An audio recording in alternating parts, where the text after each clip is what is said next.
Welcome to స్వతంత్ర. నేను విజయ్. ముందు హెడ్లైన్స్ చూద్దాం. బీఆర్ఎస్ మహాసముద్రం లాంటి పార్టీ, రైతుల తరపున పోరాడతామన్న కేసీఆర్.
చంద్రబాబుకు వాలంటీర్ వ్యవస్థ అంటే గిట్టదు. ఎన్నికల అధికారులు ఏకపక్షంగా వ్యవహరిస్తున్నారన్న పేర్ని నాని.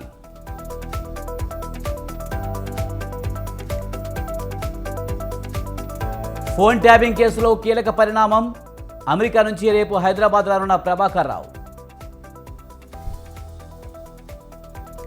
ఇండియా కూటమి బెదిరింపులకు భయపడేది లేదు.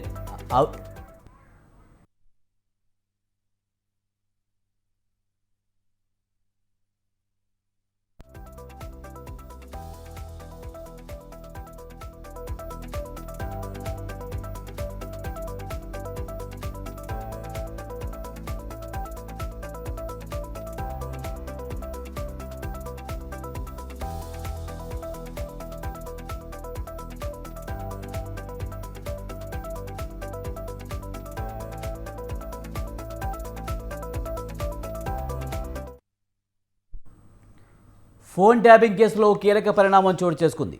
ఫోన్ ట్యాపింగ్లో కీలక సూత్రధారి ప్రభాకర్ రావు అమెరికా నుంచి రానున్నట్లు తెలుస్తుంది. అమెరికా నుండి రేపు హైదరాబాద్ రానున్నారు. ఫోన్ ట్యాపింగ్లో ప్రభాకర్ రావు కీలకంగా వ్యవహరిస్తున్నారు. అతన్ని విచారిస్తే కీలక విషయాలు వెలుగులోనికి వచ్చే అవకాశం ఉంది. ప్రభాకర్ రావు విచారణ తర్వాత బీఆర్ఎస్ నేతలకు నోటీసులు ఇచ్చే అవకాశం ఉంది.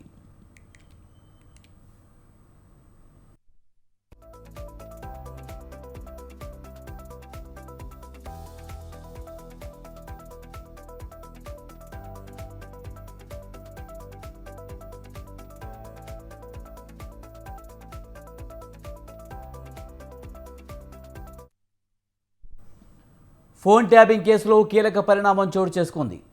ఫోన్ ట్యాపింగ్లో కీలక సూత్రధారి ప్రభాకర్ రావు అమెరికా నుంచి రానున్నట్లు తెలుస్తుంది. అమెరికా నుండి రేపు హైదరాబాద్ రానున్నారు. ఫోన్ ట్యాపింగ్లో ప్రభాకర్ రావు కీలకంగా వ్యవహరించారు. అతన్ని విచారిస్తే కీలక విషయాలు వెలుగులోనికి వచ్చే అవకాశం ఉంది. ప్రభాకర్ రావు విచారణ తర్వాత బీఆర్ఎస్ నేతలకు నోటీసులు ఇచ్చే అవకాశం ఉంది. దీనిపై మరింత సమాచారాన్ని మా ప్రతినిధి ఉషా అందిస్తారు. ఉషా, ఫోన్ ట్యాపింగ్ కేసులో కీలక పరిణామం చోటు చేసుకున్నది. దీంట్లో కీలక సూత్రధారైన ప్రభాకర్ రావు ఇండియా రానున్నట్టుగా తెలుస్తుంది. పూర్తి సమాచారం ఏంటి ఉషా?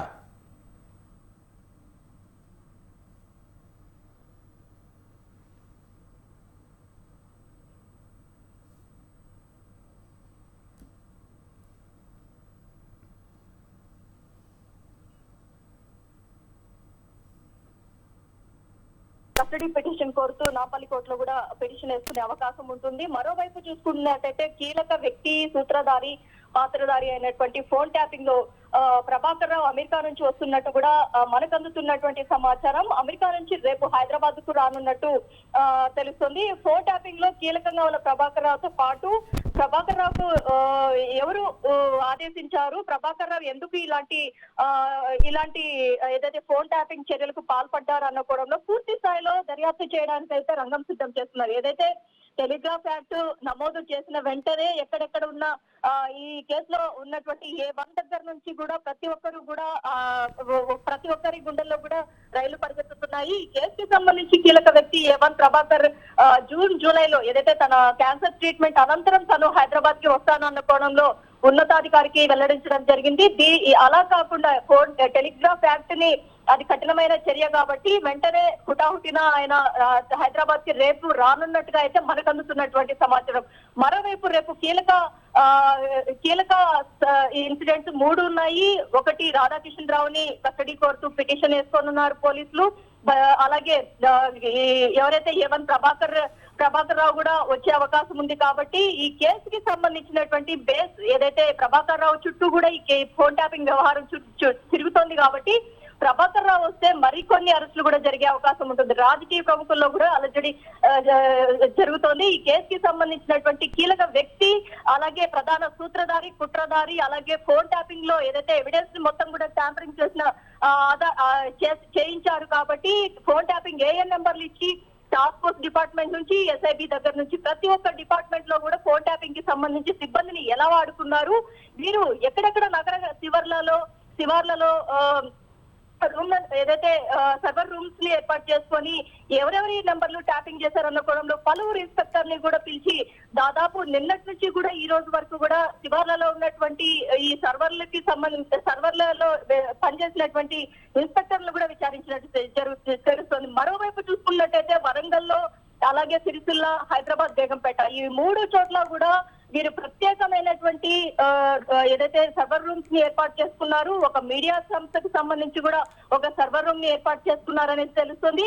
ఈ ఓవరాల్ గా ఈ కేసుకి సంబంధించి రోజుకి ఏదైతే 5 రోజుల తిరుపతన్న భుజంగరావు కస్టడీలో భాగంగా రేపు కీలక పరిణామాలు చోటు చేసుకునే అవకాశం ఉంటుంది. ఏదైతే అరెస్టుల పర్వం కూడా రేపు కీలక అంశాలు కూడా వెల్లడయ్యే అవకాశం ఉంటుంది. మరోవైపు రాజకీయ నేతలు, ఎవరైతే వ్యాపారులు ఎవరైతే ఉన్నారో వారు కూడా ఇప్పుడు భయభ్రాంతులకు గురవుతున్నారు. రేపు ఎవరిని అరెస్టు చేస్తారన్న కోణంలో ఏదైతే హవాలా రూపంలో వ్యాపారస్తులు నగదు లావాదేవీలు జరిగే సమయంలో రెడ్ హ్యాండెడ్ గా వారిని ఫోన్ ట్యాపింగ్ ద్వారానే వారిని పట్టుకోవడము, ఆ నగదు మొత్తాన్ని కూడా ఎలక్టోరల్ బాండ్స్ కి మార్చడము, ఆ నిధుల మొత్తాన్ని కూడా బీఆర్ఎస్ పార్టీకి అనుకూలంగా చేయడం, ఈ మొత్తం కూడా వ్యవహారం ఎవరు చెప్పారు, ఎవరు చేశారు, అలాగే ఇజ్రాయెల్ నుంచి తీసుకొచ్చినటువంటి ఎక్విప్మెంట్ ఎవరు ఆదేశాల మేరకు ఆ ఎక్విప్మెంట్ తీసుకొచ్చారు, కోట్లలో విలువ చేసేటటువంటి ఆ ఎక్విప్మెంట్ సంబంధించి కూడా లోతైన దర్యాప్తు అయితే కొనసాగిస్తున్నట్టుగా తెలుస్తోంది. Vijay, right, thank you Usha.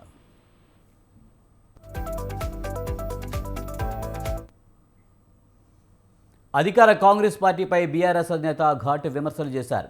Congress ప్రభుత్వ అసమర్థత వల్ల 100 రోజుల్లో 200 మంది రైతులు ఆత్మహత్య చేసుకున్నారని అన్నారు.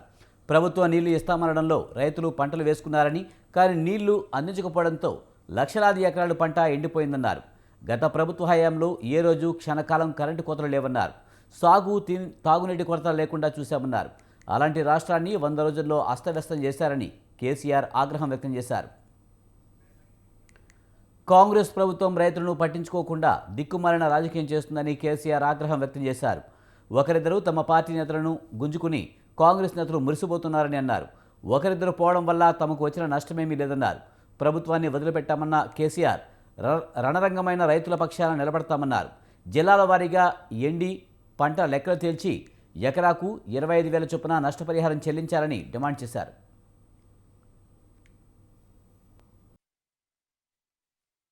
ఇంత స్వల్పకాలంలో ఎందుకు ఈ బాధకు గురి కావాలి? దీనికి కారణం ఏంటి? నెంబర్ 1, అద్భుతమైనటువంటి ప్రపంచ దేశాలు యుఎన్ఓ దేశంలో దాదాపు 15-16 రాష్ట్రాలు కొనియాడి వాళ్ళు అమలు చేసుకుంటున్న పథకం మిషన్ భగీరథ.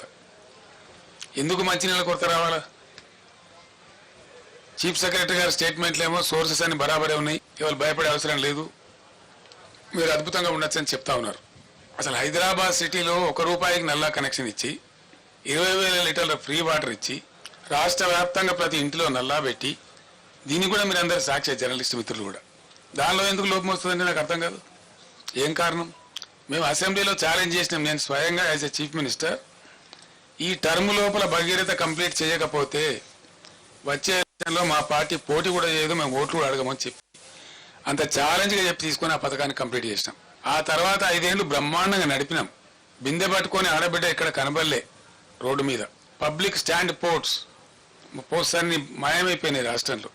ఏ టౌన్లో కానీ ఎక్కడ కానీ మంచినీటి ట్యాంకర్ మనకు కనబడలే గత 5 సంవత్సరాలు. మరి ఇప్పుడు ఎందుకు బిందెలు ప్రత్యక్షమవుతున్నాయి? ఎందుకు మళ్ళీ నీటి మూతలు స్టార్ట్ అయినాయి?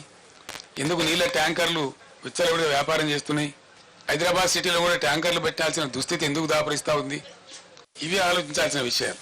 14 ముందు 2014 ముందు 30-40 టన్నుల ధాన్యం కూడా పండించినటువంటి తెలంగాణ 3,30,40 లక్షల టన్నుల ధాన్యానికి మించిన తెలంగాణ 3 కోట్ల పైచిలకు ధాన్యాన్ని ఉత్పత్తి చేసి పంజాబ్కే పోటీగా నిలిచి దేశంలో అగ్రస్థానానికి పోయేటువంటి పరిస్థితికి దూసుకొని పోయింది. ఇది కట్టుకథ కాదు, పిట్టకథ కాదు. ఇది నిజంగా ప్రజలందరి సాక్షిగా, మీ అందరి సాక్షిగా జరిగినటువంటి దృశ్యం మనం చూసినటువంటి. చాలా బరువైనటువంటి గుండెతో నేను మాట్లాడుతూ ఉన్నా, బాధ కలుగుతూ ఉంది. ఇంత షార్ట్ పీరియడ్లో వితిన్ 100 డేస్ 110 డేస్లో ఇంత దుర్భరమైన పరిస్థితి చూస్తామని మేము అనుకోలేదు. రైతులు ఇంత ఏడ్చేటువంటి పరిస్థితికి పోతారని కూడా అనుకోలేదు. సమాచారాన్ని బట్టి, అందినటువంటి సమాచారాన్ని బట్టి 100 రోజులలో 200 మంది రైతులు ఆత్మహత్యలు చేసుకున్నారు. మనం అందరం ప్రత్యక్షంగా చూస్తా ఉన్నాం. సో ఇట్లా 100 రోజుల పరిపాలనలో 200 మంది రైతులు ఆత్మహత్యలు. నేను కొద్దిగా బాధపడుకుంటూ మాట్లాడుతున్న ఆవేదనతో, ఎందుకంటే రైతులు మళ్ళా ఆత్మహత్య చేసుకునే దుస్థితి ఈ రాష్ట్రంలో వస్తుందని చెప్పి మేము కళ్ళ కూడా అనుకోలే. ఎందుకంటే చాలా వరకు పనులు మేము చేసి పెట్టినాం, పటిష్టంగా చేసి పెట్టినాం. మరి ఎందుకు సంభవిస్తున్నట్టు ఈ ఆత్మహత్యలు? ఈ లక్షల ఎకరాల్లో పంటలు ఎందుకు ఎండిపోతున్నట్టు? దయచేసి జర్నలిస్ట్ మిత్రులతో నేను ప్రార్థిస్తా ఉన్నా, మీరు కూడా ఆలోచన చేయాలా. మీరు ప్రజల పక్షాన, ప్రజల కోసం ఉండేవాళ్ళు కాబట్టి నేను మీకు కూడా అప్పీల్ చేస్తా ఉన్నా, ఈ పరిస్థితి ఎందుకు వచ్చినట్టు? అగ్రగామి రాష్ట్రం, మరి ఆ రాష్ట్రానికి ఏం చెదలు పట్టింది? అలా 100 రోజులలో ఇంత అస్తవ్యస్తమైంది. దీని ఉన్న తమాషా అయింది. కొత్తగా నడిపించేది ఏం లేదు, కొత్తగా మొదలు మోసేది లేదు, కట్టెలు కొట్టేది లేదు, కొత్తగా పెద్ద గడపారాలు పడి తవ్వేది లేదు. ఉన్న వ్యవస్థ ఉన్నట్టు జరిగించలేని అసమర్థత ఏంది, అశక్తత ఏంది? కట్టిన ఇల్లు పెట్టిపోయి కదా, దాన్ని నడిపించే తెలివి కూడా లేకపోతే ఎట్లా? అంటే మనకు స్పష్టంగా దీన్ని బట్టి అర్థమవుతున్నది ఏంటంటే, ఇప్పుడున్నటువంటి రాష్ట్రాన్ని పరిపాలిస్తున్నటువంటి పార్టీ ప్రభుత్వం యొక్క అసమర్థత, అవివేకం, తెలివి తక్కువతనం, అవగాహన రాహిత్యం, దేన్ని ఎట్లా వాడానో తెలియనటువంటి ఒక అర్భకత్వం మనకు స్పష్టంగా కనపడతా ఉంది. ఉన్న కరెంటును వాడుకోవడం తెలివి లేదు, ఉన్న మిషన్ భగీరథ వాడుకునే తెలివి లేదు. అద్భుతంగా వచ్చినటువంటి హైదరాబాద్ నీళ్లు మళ్ళా ఇలా వాటర్ బిల్స్ వస్తా ఉన్నాయి, ట్యాంకర్లు వ్యాపారం జరుగుతూ ఉంది, కొనలేక జనం చేస్తా ఉన్నారు. మళ్ళా జనరేటర్లు, ఇన్వర్టర్లు, కన్వర్టర్లు వస్తా ఉన్నాయి, మళ్ళా స్టెబిలైజర్లు కొనుక్కునే పరిస్థితి వస్తా ఉంది. మీ అందరి ఇన్ఫర్మేషన్ కోసం నేను ఒక మాట చెప్తా ఉన్నా. హైదరాబాద్ కు పెట్టుబడులు ఐటీ రంగంలో, ఇండస్ట్రీలో అద్భుతంగా వస్తున్న తర్వాత హైదరాబాద్ ను పవర్ ఐలాండ్ సిటీగా మార్చినాం మేము. ఎటువంటి పరిస్థితి వచ్చిందంటే ఐటీ కంపెనీ వాళ్ళు, పెద్ద పెద్ద వాళ్ళు, చాలా పెద్ద వాళ్ళు, ఇంటర్నేషనల్ దిగ్గజాలు న్యూయార్క్. వాలంటీర్లపై చంద్రబాబు కక్షగట్టారని, వాలంటీర్లంటే గిట్టదని మాజీ మంత్రి పేర్ని నాని అన్నారు. వాలంటీర్ వ్యవస్థకు వ్యతిరేకంగా సుప్రీంకోర్టుకు వెళ్లారని ఆయన తెలిపారు. పేదలకు సేవ చేసేందుకు సీఎం జగన్ వాలంటీర్ వ్యవస్థ తీసుకువచ్చారన్న ఆయన పేదలకు అందే పెన్షన్ ఆపేందుకు ప్రయత్నిస్తున్నారన్నారు. Citizens forum for democracy TDP benami సంస్థ అని అన్నారు. సిటిజన్స్ ఫోరం ఫర్ డెమోక్రసీ కార్యదర్శి నిమ్మగడ్డ రమేష్ ఎవరో అందరికీ తెలుసునన్నారు. ఈ సంస్థ వేసి ఏం చెప్తుందా అంటే పెన్షన్లు ఇవ్వకూడదు జనాలకి, వాలంటీర్ వ్యవస్థ ద్వారా పెన్షన్లు ఇవ్వకూడదు, ఇంటింటికి పెన్షన్లు ఇవ్వకూడదు. ఏం పోయే కాలమే అసలు ఇది? పెన్షన్ ఇస్తే ఓటేసేస్తారా? మీరు ఇచ్చారుగా 34 లక్షల మందికి పెన్షన్లు 1000 రూపాయలు చొప్పున. మరి మేము 66 లక్షల మందికి ఇస్తున్నాం ఇవాళ పెన్షన్. అంటే వాలంటీర్ల దగ్గర పెన్షన్ తీసుకున్నడల్లా ఓటేసే లెక్క అయితే మీ అధికారం మాకెందుకు వస్తుంది? ఇవాళ అంటే మీరొక భయంలో ఉన్నారు. జగన్మోహన్ రెడ్డి గారు ఏలుబడి, జగన్మోహన్ రెడ్డి గారి పరిపాలన ఈ రాష్ట్ర ప్రజలకి అత్యంత మెరుగైన, మేలైన సేవలు అందిస్తున్నటువంటి ప్రభుత్వం. కాబట్టి ఈ సేవల్ని చెడగొడితే గానీ ఎంతో కొంత ఓట్లు రాలేమే అనేటువంటి దుర్మార్గమైనటువంటి ఆలోచనతో ఉండి వీళ్ళందరికంటే ఎప్పుడూ లేదు. నిమ్మగడ్డ రమేష్ కుమార్ గారికి, భవానీ ప్రసాద్ గారికి, వీళ్ళందరూ కూడా సామాజిక స్పృహ ఒకసారి పెరిగిపోయి ఎలక్షన్ వాచ్, ఎవడే వాచ్? పసుపు వాచ్లా మీరందరూ? ఎలక్షన్ వాచ్ అంటే ఎల్లో వాచ్లు, పసుపు వాచ్లు మీరు. వాలంటీర్లపై చంద్రబాబుది కపట ప్రేమని మంత్రి కారుమూరి నాగేశ్వరరావు విమర్శించారు. అనేక సంక్షేమ పథకాలను సకాలంలో అందిస్తున్న వాలంటీర్స్పై చంద్రబాబు కక్షగట్టి ఎన్నికల సంఘంతో విధులకు దూరం చేయడం దుర్మార్గమైన చర్య అని అన్నారు. సీఎం జగన్ వాలంటీర్ వ్యవస్థ ద్వారా అందరికీ మేలు చేసేలా సంక్షేమ పథకాలను అందిస్తుంటే నిమ్మగడ్డ రమేష్ ద్వారా ఎలక్షన్ కమిషన్కు లేఖ రాయించి వాలంటీర్ల సేవలు నిలిపివేయించిన గరుడు చంద్రబాబు అని విమర్శించారు.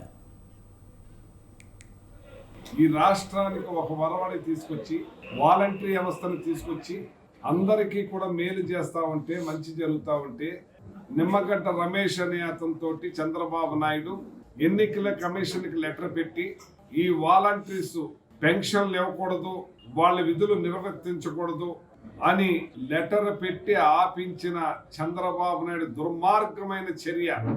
ఏనాడు కూడా వాలంటీర్లు అంటే ఆయనకి పట్టదు, ఇష్టం ఉండదు, ద్వేషం.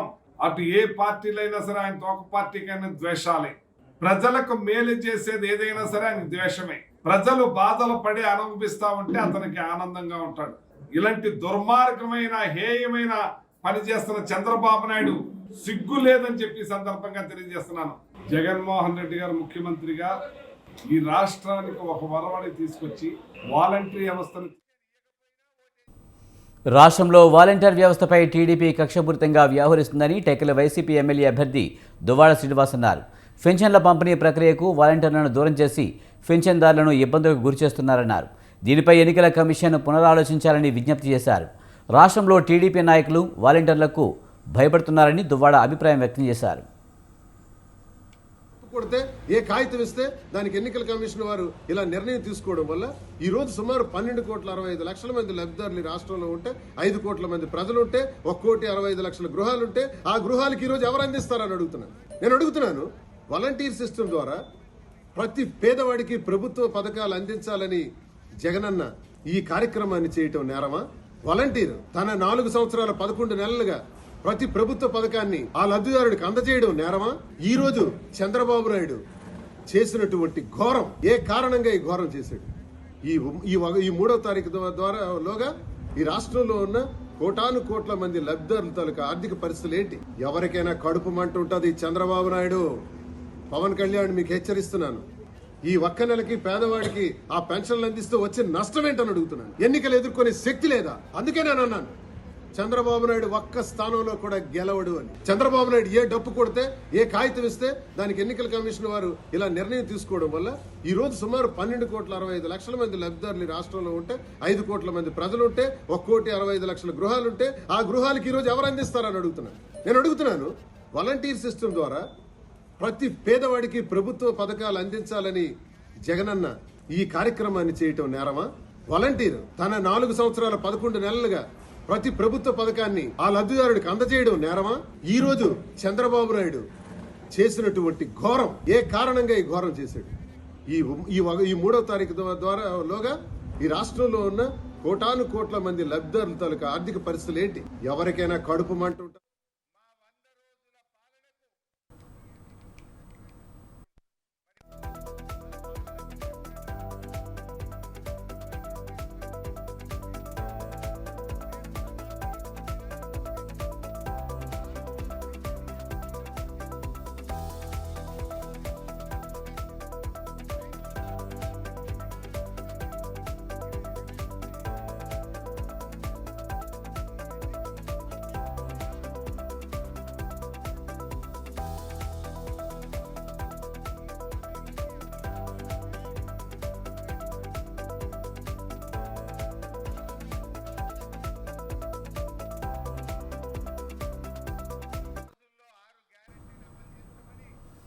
అధికార వైసీపీపై టీడీపీ నేత వల్లరామయ్య తీవ్ర విమర్శలు చేశారు.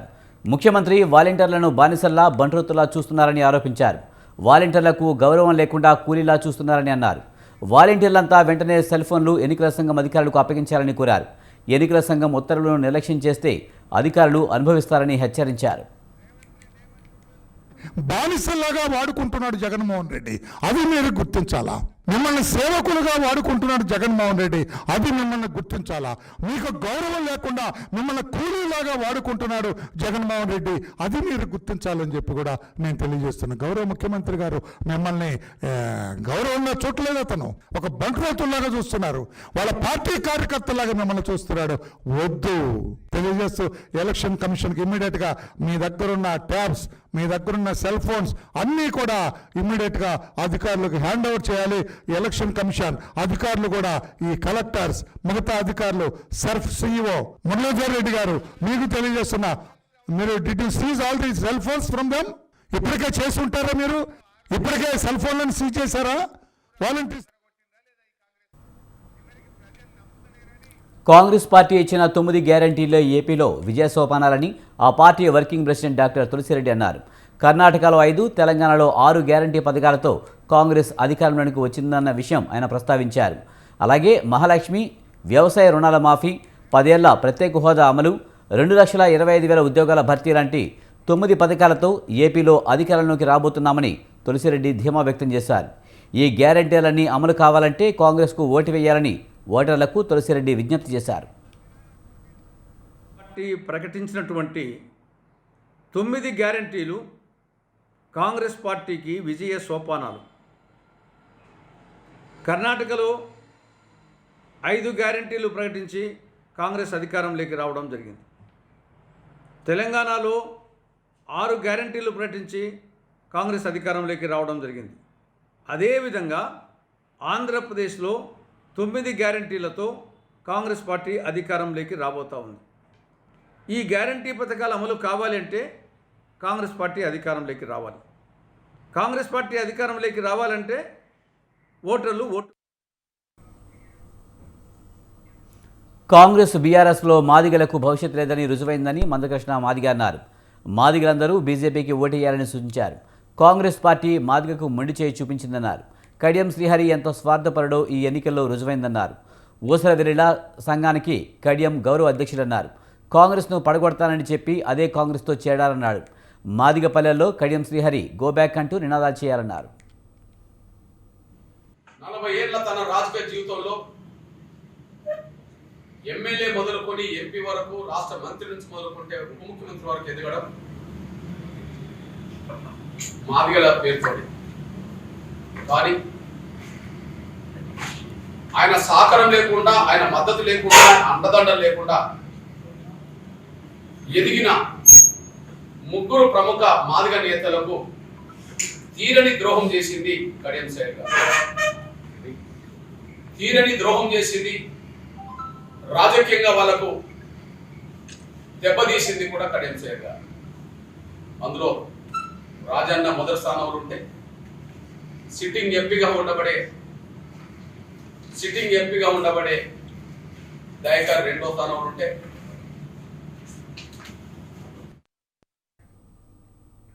దేశవ్యాప్తంగా ఎన్నికల హడావుడి కొనసాగుతుందని సిపిఎం పొలిట్ బ్యూరో సభ్యుడు బివి రాఘవులు అన్నారు. ఎన్నికల్లో ఓడిపోతామన్న భయం బీజేపీలో కనిపిస్తుందని, అందుకే కేజ్రీవాల్ను అరెస్టు చేయించిందన్నారు. నిజాయితీ అన్న పదానికి బీజేపీ అర్థం మార్చేసిందన్నారు. సిపిఎం ఎప్పుడూ లౌకికవాదం కోసం కృషి చేస్తుందని, తమ శక్తి మేరకు ఎన్నికల్లో పోటీలో ఉంటామని రాఘవులు తెలిపారు. ఇంతకుముందు ప్రతిపక్షాల్లో పనిచేస్తున్న వాళ్ళందరినీ, జయంత్ చౌదరిని కానీ లేకపోతే నితీష్ కుమార్ అటువంటి వాళ్ళందరినీ పక్కకు లాగాలని చెప్పేసి ఆ ప్రయత్నం చేస్తున్నారు. అటువంటి వాటికి లొంగకపోతే ఈడీని, ఇన్కమ్ ట్యాక్స్ని, ఇతర సంస్థలను ఉపయోగించి వాళ్ళని భయభ్రాంతులను చేస్తారు. దానికి లొంగకపోతే అరెస్టులు చేసి జైల్లో పెట్టేస్తున్నారు. అందుకనే కేజ్రీవాల్ గారు కోర్టులో చెప్పారు, అవినీతి పరులు బీజేపీలు చేస్తే ఆకమేఘాల మీద నీతి పరులు అయిపోతున్నారు. నీతి పరులు ఎవరైనా ప్రతిపక్షంలో ఉంటే వాళ్ళు అవినీతి పరులు అయిపోతున్నారు. ఇప్పుడు ఈ లిక్కర్ స్కామ్లో ఉన్న వాళ్ళు ప్రకాశం జిల్లాలో రాఘవ రెడ్డి, అలాగే వారి తండ్రి మాగుంట శ్రీనివాసరెడ్డి ఇంతకుముందు వైఎస్ఆర్పీలో ఉన్నారు. వారు ఇప్పుడు తెలుగుదేశంలో చేరారు. వాళ్ళ పార్లమెంట్ సీట్ ఎన్డీఏ కూటమిలో. లిక్కర్ స్కామ్లో ఉన్నవాళ్ళు ఇప్పుడు బీజేపీలో చేరేసరికి నీతి పరులు అయిపోయినారు అని చెప్పేసి కేజ్రీవాల్. అంటే నీతికి నిర్వచనం బీజేపీలో ఉంటే నీతి, లేకపోతే అవినీతి అనేది తప్ప నీతికి మొత్తం నిర్వచనాన్ని మార్చేసిన పరిస్థితి ఉంది. రెండవది, అనేక ప్రలోభాలు పెట్టి ఇంతకుముందు ప్రతిపక్షాల్లో ఇవి బ్రిటన్ విశేషాలు. చూస్తూనే ఉండండి స్వతంత్ర.